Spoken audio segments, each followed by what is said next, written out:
Hello everyone, welcome to all of you. दोस्तों, आज एक बार फिर हम आपके लिए एक नया मसाला लेकर आए हैं। उम्मीद है कि आप इसे ज़रूर पसंद करेंगे।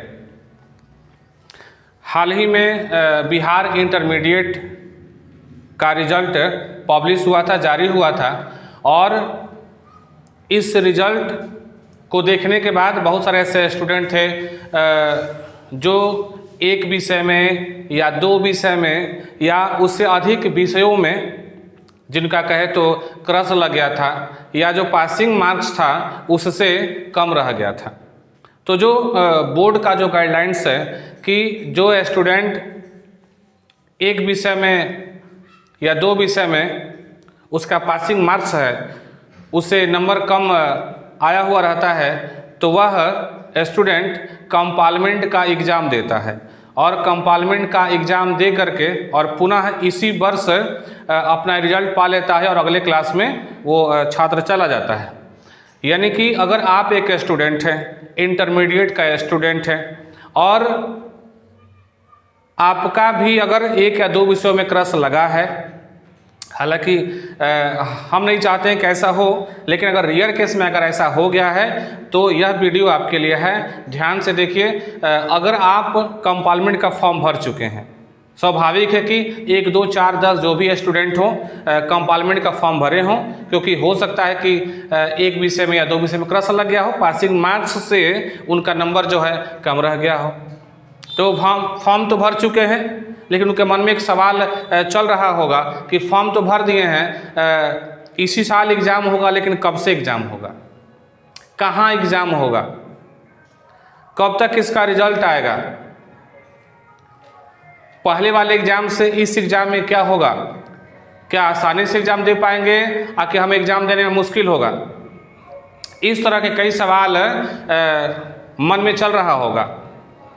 तो इनसे जुड़ी हुई कुछ चीज़ें, कुछ तथ्य कि अगर आप एक स्टूडेंट हैं जो 12वीं का जो रिज़ल्ट आया है उसमें अगर एक या दो विषय में क्रश लगा और आप एक कंपार्टमेंट का एग्ज़ाम देने के लिए फॉर्म भर चुके हैं, तो यह वीडियो आपके लिए है। आइए देखते हैं कि कंपार्टमेंट का एग्ज़ाम तो भर चुके, अब एग्ज़ाम जो है किस डेट से होगा, कब होगा, उसका रूटीन क्या होगा, आपके लिए अब क्या करना पड़ेगा, आपको क्या करना चाहिए, ये सारी जानकारी जो है इस वीडियो में हम देने वाले हैं। आइए देखते हैं आखिर ये कौन सी जानकारी है या एग्ज़ाम आपका कब से होने वाला है।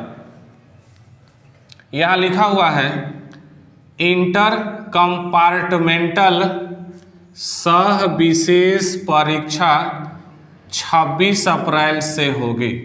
एक बार और पढ़ देते हैं। इंटर कंपार्टमेंटल सह विशेष परीक्षा 26 अप्रैल से होगी। अब आपके पास सूचना चली गई होगी कि आखिर अगर आप कंपार्टमेंट का फॉर्म भरे हैं एक या दो विषयों का एग्ज़ाम देने के लिए, तो आखिर एग्ज़ाम आपका कब से होगा। आपके पास शायद सूचना नहीं पहुंची हो, तो इस वीडियो के माध्यम से आपके पास ये सूचना पहुंच जाएगी। क्या बोला है? 26 अप्रैल से आपका एग्ज़ाम होने वाला है।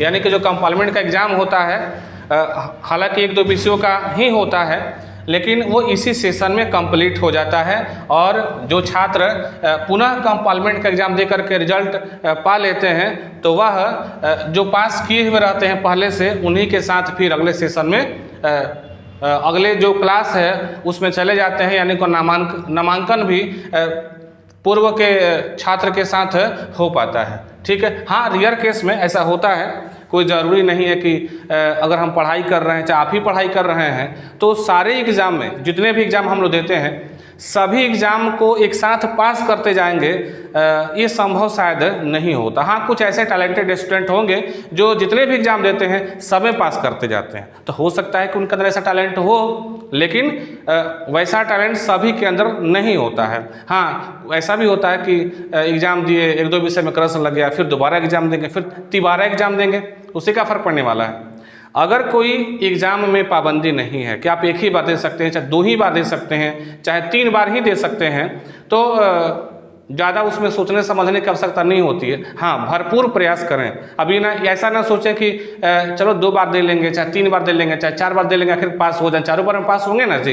ये एकदम कतई नहीं सोच के रखना है। आपको तैयारी ऐसे करनी है कि एक ही बार में आपका परीक्षा जो है आप पास कर सकें। आपको ये सोचना है, ना कि बार बार मौका मिलता है तो चलो दोबारा एग्जाम दे लेंगे।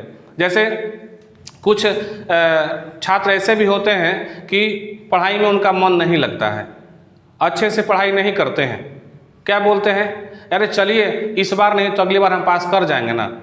अब सोचिए कि जो छात्र इस तरह का सोच रखता है कि चलो इस बार नहीं तो अगली बार पास कर जाएंगे ना, तो बताइए वो आगे क्या सोच रखा है, क्या तमन्ना रखा है और उनके मन में क्या बनने की इच्छा होगी। आप खुद इस बात से सोच सकते हैं कि जो इस बार नहीं तो अगली बार पास कर जाएंगे। तो ऐसे सोच अगर मन में हो तो आप समझ सकते हैं कि वह छात्र आगे चल के क्या कर सकता है। क्या बोला है यहाँ पे कि कंपार्टमेंट सह एग्जाम कितना से होगा, 26 अप्रैल से होगा। आगे देखिए इसके अंदर और कौन सी जानकारी है, डिटेल्स जानकारी है, ठीक है। ये देखने सुनने के बाद आपके मन में कन्फर्म अब हो जाएगा कि अब हमारे एग्जाम का डेट आ चुका है, अब आगे हमको क्या करना चाहिए। आइए देखते हैं अगला स्टेप क्या बोल रहा है कि बिहार बोर्ड ने, हाँ अगर मन में सवाल है कि भाई इंटर कंपार्टमेंटल जो परीक्षा 26 अप्रैल से होने वाली है ये कहाँ का है, तो वहीं कह रहे हैं यहाँ पे बिहार का है, बिहार बोर्ड का है। बिहार बोर्ड ने इंटर कंपार्टमेंटल सह विशेष परीक्षा 2023 की तिथि जारी कर दी है। ध्यान से देख लीजिए क्या बोल रहा है, बिहार बोर्ड ने इंटर कंपार्टमेंटल सह विशेष परीक्षा 2023 की तिथि जारी कर दी है। ठीक है, अब अगर मन में सवाल था कि किस तिथि से होगा, कब होगा, दिन बीतते जा रहा है, तो अब तिथि आपके सामने दिखाई दे रहा है। अगला क्या बोल रहा है कि कंपार्टमेंटल सह विशेष परीक्षा 26 अप्रैल से शुरू होगी, राइट। कंपार्टमेंटल सह विशेष परीक्षा 26 अप्रैल से शुरू होगी। अगला स्टेप क्या बोल रहा है कि हर दिन 2 पाली में परीक्षा ली जाएगी। परीक्षा 26 अप्रैल से 8 मई तक चलेगा। क्या बोल रहा है, हर दिन 2 पाली में परीक्षा ली जाएगी। परीक्षा 26 अप्रैल से 8 मई तक चलेगा। डेट कंफर्म हो गया, कब से कब तक चलेगा, 26 अप्रैल से स्टार्ट होगा और 8 मई तक ये चलने वाला है। आगे स्टेप क्या बोल रहा है कि पहली पाली सुबह 9:30 बजे से और 12:45 तक और दूसरी पाली 2 बजे से 5:15 तक चलेगा। क्या बोल रहा है, पहली पाली सुबह 9:30 बजे से 12:45 तक और दूसरी पाली 2 बजे से 5:15 तक चलेगा। अगला नियम क्या बोल रहा है कि बिहार बोर्ड ने प्रायोगिक परीक्षा की तिथि जारी कर दी है। प्रायोगिक परीक्षा 20 से 22 अप्रैल तक ली जाएगी। यानी कि जो एग्ज़ाम है, हो सकता है कि आप जो जिस विषय का एग्ज़ाम देने वाले हैं उसका अगर प्रैक्टिकल यानी प्रायोगिक एग्ज़ाम आपको देना पड़ेगा, तो आप क्या करें, अब तुरंत अपने स्कूल में जाएं, कॉलेज में जाएं, जिस कॉलेज में आपका एडमिशन हुआ है, और वहाँ पे शिक्षक महोदय से पता करें कि जो प्रायोगिक एग्ज़ाम है, जो प्रैक्टिकल का एग्ज़ाम है, उसके लिए अब उनको क्या करना पड़ेगा। ठीक है, तुरंत आप ऐसा कर सकते हैं। आगे क्या बोल रहा है, पहले दिन पहली पाली में विज्ञान, कला और वाणिज्य, साइंस, आर्ट्स, कॉमर्स संकाय के हिंदी विषय की परीक्षा ली जाएगी। क्या बोल रहा है, पहले दिन पहली पाली में विज्ञान, कला और वाणिज्य संकाय के हिंदी विषय की परीक्षा ली जाएगी। आगे क्या बोल रहा है भाई, पहले दिन दूसरी पाली में विज्ञान संकाय के जीव विज्ञान, कला, क्या बोल रहा है, विज्ञान संकाय के जीव विज्ञान और कला संकाय के इतिहास और वोकेशनल, जिसको वोकेशनल कोर्स भी कहते हैं, वोकेशनल कोर्स के अंग्रेजी विषय की परीक्षा होगी। क्या बोला है, पहले दिन दूसरी पाली में विज्ञान संकाय के जीव विज्ञान, कला संकाय के इतिहास और वोकेशनल कोर्स के अंग्रेजी विषय की परीक्षा होगी, तो कुछ छात्रों के मन में यह सवाल होगा कि इसमें तो केवल 2-3 विषयों का जिक्र किया गया है, लेकिन हम तो किसी दूसरे विषय का एग्जाम देने वाले हैं, तो इसका रूटीन हमको कहाँ से मिलेगा।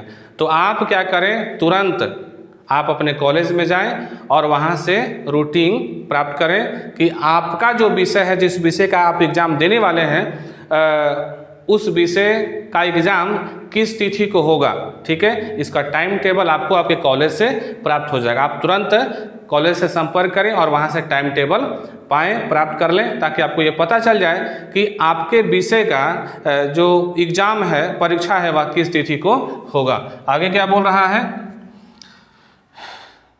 पहली पाली में अंतिम प्रवेश 9 बजे तक और दूसरी पाली में अंतिम प्रवेश 1:30 बजे तक मिलेगा। क्या बोल रहा है, पहली पाली में अंतिम प्रवेश 9 बजे तक और दूसरी पाली में अंतिम प्रवेश 1:30 बजे तक मिलेगा। ठीक है, ये कुछ बेसिक जानकारी थी। अगर आपके मन में ये सवाल चल रहा था इस तरह की जानकारी कहाँ से मिले, कैसे मिले, तो उसके लिए वीडियो बनाया जा रहा है। ये बेसिक कुछ जानकारी है। अब ये जान जाने के बाद, देख लेने के बाद आपके मन में जो सवाल था अब वो दूर हो गया होगा। बस अब आपको क्या करना होगा, आप जो है अपनी पढ़ाई जो आप कर रहे थे, थोड़ा सा उसमें आप गति लाइए, क्योंकि समय बहुत कम रह गया है। समय बहुत कम रह गया है और कम समय में आपको ज़्यादा पढ़ाई पे फोकस करना होता है। तभी आप जो है, अगर एक ही विषय का एग्ज़ाम देने वाले हैं, तो कोशिश ये करें कि हम इतने कम समय में तैयारी अपना ऐसा कर लें ताकि मेरा नंबर जो है ज़्यादा से ज़्यादा मैक्सिमम ला सकें, ताकि जो बाद में रिजल्ट तैयार होगा वो बेहतर तैयार होगा। आप जो है अगर 2 विषय का एग्ज़ाम देने वाले हैं तो कोशिश करें कि बढ़िया से उसको तैयारी करें, ताकि जब आप एग्ज़ाम दें जो मार्क्स मिले तो वो आपको बेहतर मार्क्स मिले। मान लीजिए कि आपका किसी विषय में मिला है 20 नंबर, 18 नंबर, तो 20 और 18 चाहे 15 मिला है, टोटल आपको मिला करके 290 नंबर मिला है।